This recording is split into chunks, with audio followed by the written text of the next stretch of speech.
Hello বন্ধুরা, আজকে বলবো কিছু হারিয়ে যাওয়া ট্রেজারশিপের কথা যা সমুদ্রের নিচে অপেক্ষায় আছে আপনাদের। কোনো ভাগ্যবান যদি পেয়ে যান তাহলে কেল্লা ফতে, আর কষ্ট করে থাকতে হবে না, বসে বসে খাবেন।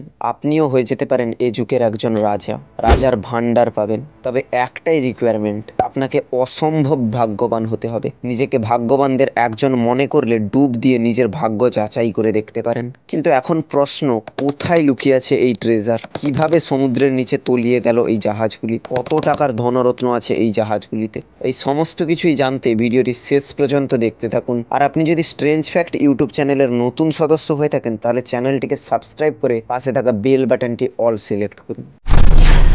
ফ্লোর ডে লা মার 1511 সালে সুমাত্রার উত্তর তীরের সাগরে ডুবে যায় the richest treasure on earth that I have ever seen খ্যাত জাহাজটি। পর্তুগিজরা যখন বর্তমান মালয়েশিয়াতে বাণিজ্য করতে গিয়ে মালয়েশিয়ার রাজা কর্তৃক প্রত্যাখ্যিত হয়, তখন তারা অ্যাডমিরাল আলফোনসো ডি আলবুকুরুকু এর নেতৃত্বে সেনাদল লেলিয়ে দেয়, যারা 3 দিনে 60 টন সোনা, রাজার পারিবারিক সোনার সিংহাসন ও মূল্যবান মণিমুক্তা খচিত রাজকীয় তাজ, রাজভাণ্ডারের সোনার মোহর, 20 বাক্স ডায়মন্ড, মণি, মুক্তা, পান্না ইত্যাদি লুট করে এই ফ্লোর ডি লা মারে লোড করে যাত্রা শুরু করে। কিন্তু এত মানুষের অভিশাপ তো লেগেই ছিল এই $3 বিলিয়ন এই দুনিয়ার সবচেয়ে বড় ট্রেজারে, তাই আর গন্তব্যে পৌঁছতে পারেনি। আজও এই ব্ল্যাক মানি অজ্ঞাত জায়গায় অপেক্ষায় আছে আলোর মুখ দেখার। সেই ভাগ্যবান আপনিও হতে পারেন।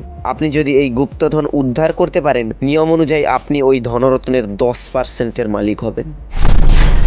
এটা 1567 সালের কথা। স্প্যানিশ ক্যাপ্টেন জেনারেল জুয়ান ভেলেস্কো ডি বারিও সারা দুনিয়ায় চুরিচামারি করে প্রায় 30 লাখ পেসো নিয়ে স্পেনের দিকে রওনা দিচ্ছিলেন। এমন সময় খবর পেলেন চোরের ওপর বাটপারি করতে দুটো ইংরেজ যুদ্ধজাহাজ 2 জায়গা থেকে তার জন্য অপেক্ষা করছে। তখন সে একটা আনচার্টেড ওয়েতে স্পেনের দিকে রওনা হলো। সবই ভালো চলছিল, কিন্তু পোর্ট রিকোর কাছে এসে পুরো নৌবহরই ঝড়ের কবলে পড়ে যায়। 6টা প্রধান মুদ্রা বহনকারী জাহাজ তখনই ডুবে যায়। বাকি জাহাজগুলো ঝড় থেকে বাঁচতে যেখানে নৌকা ভেটালো সেখানে বাস করতো নরখাদক ক্যারিবীয় ইন্ডিয়ানরা। তখন তাদের অবস্থা কি হয়েছিল তা সহজেই অনুমান করা যায়। 30 লাখ পেসো এখনো নিখোঁজ। অ্যান্টিক ও ঐতিহাসিক মূল্যের কারণে এক পেসোর মূল্য এখন প্রায় $1000 মূল্যের সমান, কিংবা তার চেয়েও বেশি।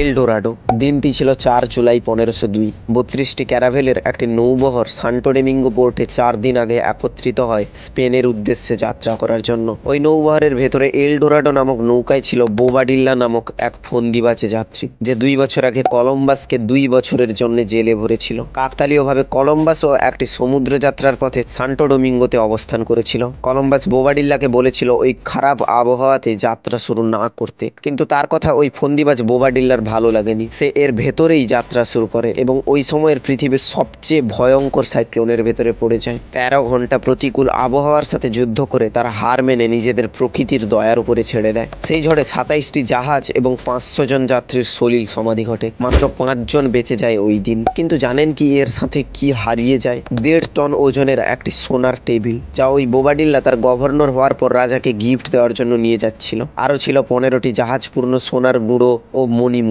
ধারণা করা হয় ওই ঘটনা ঘটেছিল মোনা প্যাসেজের কাছে, যেখানকার গভীরতা 1000 ফিট। ওই ঝড়ের ফলে $30 লক্ষ মূল্যের ধনরত্ন সমুদ্রের সলিল সমাধি হয়েছিল। সেই ডুবির পর থেকে আজ পর্যন্ত অগণিত ডুবুরি মোনা প্যাসেজের কাছে ডুবের পর ডুব দিয়েছে, কিন্তু এল ডোরাডো আজ পর্যন্ত লোকচক্ষুর অন্তরালে রয়ে গেছে। মার্চেন্ট রয়্যাল 1641 সালের 23 সেপ্টেম্বর। বলা হয়ে থাকে দুনিয়ার সবচেয়ে বড় ট্রেজার শিপটা ওই দিন খারাপ আবহাওয়ার জন্য ডুবেছিল। 36টি কামান সজ্জিত ওই জাহাজে ছিল 80 জন নাবিক, যার দায়িত্বে ছিলেন ক্যাপ্টেন জোহান লিমব্রে। এটি কোথায় ডুবে থাকতে পারে তার একটি সূত্রও আছে, 10 লিগস ফ্রম ল্যান্ডস এন্ড। যদি আপনি জাহাজটি খুঁজে পান তাহলে আপনি হবেন 3 লাখ মূল্যের সিলভার, 1 লাখ মূল্যের সোনা, 5 লাখ স্প্যানিশ পেসো, 500টি সোনার ভারী বার, ডায়মন্ড, মূল্যবান পাথর ও ভারী গহনা, যা ছিল মূল্যবান পাথর দিয়ে কারুকাজ করা। আনুমানিক 200 ব্যবসায়ের ধনরত্ন ছিল ওই জাহাজে। ওই জাহাজটি ডুবে আছে গ্রেট ব্রিটেনের সমুদ্রের নিচে। আপনাকে শুধু এই ধাঁধার উত্তর বের করতে হবে, তবেই হবেন আপনি এই সব কিছুর মালিক। ভিডিওটি আপনার কেমন লেগেছে তা কমেন্ট করে জানাতে ভুলবেন না। আর ভিডিওটি যদি ভালো লেগে থাকে তাহলে একটি লাইক করবেন এবং এমনই নিত্য নতুন অজানা ও রহস্যময় ভিডিও দেখার জন্য স্ট্রেঞ্জ ফ্যাক্ট ইউটিউব চ্যানেলটিকেও সাবস্ক্রাইব করে নিতে পারেন।